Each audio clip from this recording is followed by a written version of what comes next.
வணக்கம். முழங்கால் வலி ஒரு பக்கம். ஆஸ்பத்திரிக்கு போயிட்டு இப்போ தான் ரிட்டர்ன் வந்தேன். பஸ்ஸில் தான் வந்தேன். ஆனால் ஏதோ ஓடி வந்த மாதிரி மூச்சு வாங்குது. கொஞ்சம் காலை நீட்டி உட்காந்துக்கிறேன். தப்பாக நினைக்காதீங்க. சும்மா சின்னதாக சமையலும் ஒன்றும் இல்லை, சின்னதாக ஒரு நிகழ்ச்சி என்னோட சின்ன வயசில் நடந்தது. பார்த்தீங்கன்னா, ஏமாறுறவங்க இருக்கிற வரைக்கும் ஏமாத்துறவங்க இருப்பாங்கன்னு சொல்லுவாங்க இல்லையா, அதுக்கு பொருத்தமாக ஒரு நிகழ்ச்சி. என்னன்னு பார்த்தீங்கன்னா, அப்போல்லாம் பார்த்தீங்கன்னா விறகடுப்பு பயன்படுத்துகிறவங்க விறகடுப்பு நிறைய பயன்படுத்துவாங்க. ரேஷனில் வந்து ஒரு கார்டுக்கு 5 லிட்டர் மண்ணெண்ணெய் கொடுப்பாங்கன்னு நினைக்கிறேன். ஒரு கார்டுக்கு 5 லிட்டர் மண்ணெண்ணெய். அது வந்து தேவைப்படாதவங்க என்ன பண்ணுவாங்க, அந்த விரும்புகிறவங்ககிட்ட அதிக விலைக்கு விற்றுருவாங்க. அது அப்படி இருக்கும்போது எங்கள் அம்மா வந்து என்ன பண்ணுவாங்க, அந்த பம்பு ஸ்டவ் இருக்கு இல்லையா, மண்ணெண்ணெய் ஊற்றி பம்பு ஸ்டவ், அதுதான் உபயோகப்படுத்திகிட்டு இருந்தாங்க. அவங்க வந்து மண்ணெண்ணெய் வாங்கிக்கிடுவாங்க. இந்த மாதிரி கொடுக்குறவங்கள்ட்டையும் வாங்கிக்கிடுவாங்க, கடையிலையும் வாங்கிக்கிடுவாங்க. அப்படி இருக்கும்போது ஒரு நாள் என்னாச்சு, வீட்டுக்கும் வந்து வாடிக்கையாக கொடுக்குறவங்க எனக்கு கொடுத்துருங்க இந்த மாதிரி அப்படின்னு சொல்லி இருக்கிறதுனால வீட்டிலேயே கொண்டு வந்து கொடுப்பாங்க.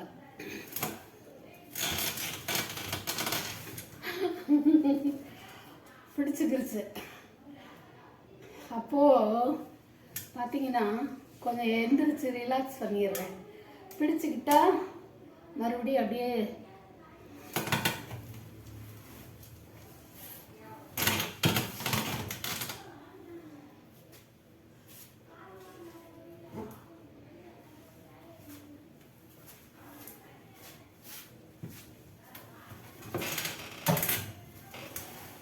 என்னெல்லாம் உங்களை கொடுமைப்படுத்த வேண்டியதாக இருக்குது. பிடிச்சிக்கிருச்சுன்னா இப்படி செஞ்சால் பிடிச்சிக்கிறது. அப்புறம் எழுந்திரிச்சு நின்னாதான் அது விடுது. இந்த நரம்பு சுருட்டுறதுங்கிறது அது ஒரு வியாதி போல இருக்குது. இந்த வயசான காலத்தில் அதுவும் வரும் போல இருக்குது. அப்போ பாருங்க, அம்மாவுக்கு வீட்டிலேயே கொண்டு வந்து மண்ணெண்ணெல்லாம் கொடுத்துட்டு போவாங்க. இப்படி இருக்கும்போது ஒரு நாள் ஒரு ஆள் வந்தார். வந்து அப்பா மண்ணெண்ணெய் இருக்கு வேணுமான்னு கேட்டார். அம்மா வேலையாக இருந்தாங்களா, என்ன பண்ணாங்க, என்கிட்ட கேன் எடுத்து அதை வாங்குமா, கேனும் புனலும் எடுத்து அதை வாங்குன்னு சொன்னாங்க. சரின்னு சொல்லி நான் கேன் எடுத்து புனலை கேனில் வச்சு அவர் வந்து மண்ணெண்ணெய் கொண்டு வந்தவர் வந்து அதில் ஊற்றுனார். மண்ணெண்ணெயை ஊற்ற என்னாச்சு, எனக்கு ஒரு கட்டத்தில் அதில் ஸ்மெல்லே இல்லை, மண்ணெண்ணெய் ஸ்மெல்லே வரலை. என்ன இது மண்ணெண்ணெய் ஸ்மெல்லே வரல அப்படின்னு நானாக சொன்னேன்னா அவர் ஒன்றுமே கண்டுக்கிறல. அப்போ நான் என்ன பண்ணேன், இப்படி தொட்டு இப்படி மோந்து பார்த்தேன். அதை வாடையே இல்லை, சுத்தமாக மண்ணெண்ணெய் வாடையே இல்லை. அப்புறம் என்னங்க மண்ணெண்ணெய் வாடையே இல்லை அப்படின்னு கேட்குறேன். ஏம்மா இஷ்டம் இருந்தால் வாங்குங்கம்மா, இல்லைன்னா விடுங்கம்மா அப்படின்னாரு. அவர் குரலில் பதட்டம் தொற்றுகிருச்சு. இஷ்டம் இருந்தால் வாங்க, இல்லைன்னா விடுங்க அப்படின்றாரா. எனக்கு சுத்தமாக நல்லா அது மண்ணெண்ணெயே இல்லைங்கிற ஒரு இதுக்கு போனோடனே அப்பா அம்மா திருப்பி ஊற்றிடுறேம்மா, இது வாடையே இல்லை, மண்ணெண்ணெய் வாடையே இல்லை சொல்லவும் ஊற்றுங்க அப்படின்னு சொல்லிட்டார் அவர். சரின்னு ஊற்றிட்டேன் நான்.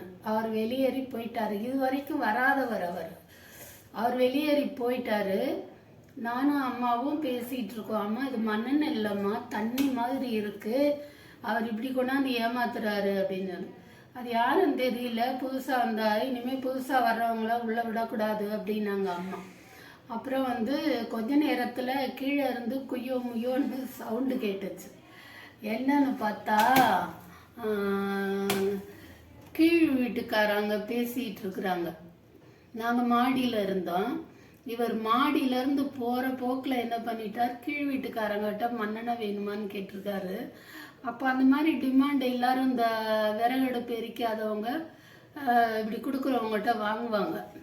அதனால அவங்க என்ன பண்ணிட்டாங்க, வேகமாக வாங்கிட்டு அவர் போன பிறகு பார்த்தா அது மண்ணெண்ணெய்ல சுத்த பச்சை தண்ணி அப்படின்னு தெரிஞ்சு போனதும் அவங்க கத்திக்கிட்டு இருந்தாங்க. நாங்கள் முதல்ல கொஞ்சம் சுதாரிச்சிருந்தோம்னாக்கா, நாங்கள் சுதாரித்த மாதிரி அவங்க சுதாரிச்சிருந்தாலோ இல்லை நாங்கள் கொஞ்சம் சுதாரித்து அவர் என்ன செய்கிறாருன்னு சொல்லி கீழே எட்டி பார்த்துருந்தாலோ அவங்க வாங்குறத கூட தடுத்திருக்க முடியும்னா. நமக்கு என்னென்னு இல்லாமல் நமக்கு நஷ்டம் இல்லாமல் இருந்தால் போதும், அடுத்தவனுக்கு என்ன போனால் என்ன அப்படின்னு நினைக்கிறதுக்கு அடுத்தவங்களும் நஷ்டப்படாமல் பார்த்துருக்க முடியும்.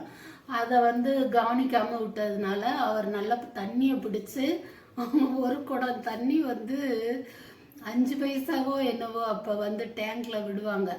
லாரியில் டேங்கரில் கொண்டு அங்கே டேங்கில் விட்டுட்டு போவாங்க. அது ஒரு குடம் தண்ணி 5 காசுன்னு தான் நினைக்கிறேன். ஆனால் அவர் 5 லிட்டர் தண்ணியை எவ்வளோ காஸ்ட்லி அப்போ ஞாபகம் இல்லை எனக்கு, அது விற்றுட்டு போயிட்டார். ரொம்ப எனக்கு இன்னைக்கு நினச்சாலும் கிட்டத்தட்ட 30 வருஷம் இல்லை 45 வருஷம் இருக்கும். மறக்கவே மறக்காது அது. அதனால நம்ம தப்பிச்சாலும் போதும்னு நினைக்காம பிரத்தியாருக்கும் அந்த இது போகாமல் செய்யணும். அதே நேரம் இந்த மாதிரி ஒரு கபட இது போடுறதும் தப்பு. கள்ளம் கபடம் செய்கிறதும் அதுவும் திருடுறதுக்கு சமம் தான் அது, இல்லையா? சரி, அவர் இருக்காரோ இல்லையோ, இப்போ இருக்க மாட்டார். அவருக்கு அப்போவே 50 வயசு இருக்கும். ஆனால் அவர் நினைவு இப்போவும் இருக்குது. அவர் என்ன செஞ்சாலும் அவரோட நினைப்பு இன்னமும் இருக்குது, தப்பு பண்ணியும் இருக்குது. ஆக திருடனா கூட அதை யாரும் ஏன்னா கட்டபொம்மனை நினைக்கிறவங்க எட்டப்பனையும் நினைக்கிறோம் இல்லையா? அதுதான். சரி, சும்மா ஒரு சின்ன நினைவுகளை உங்ககிட்ட பகிர்ந்துக்கிட்டேன். இன்னைக்கு இதுக்கு மேல் நமக்கு சரக்கு இல்லை, அதனால் போயிட்டு வரேன்.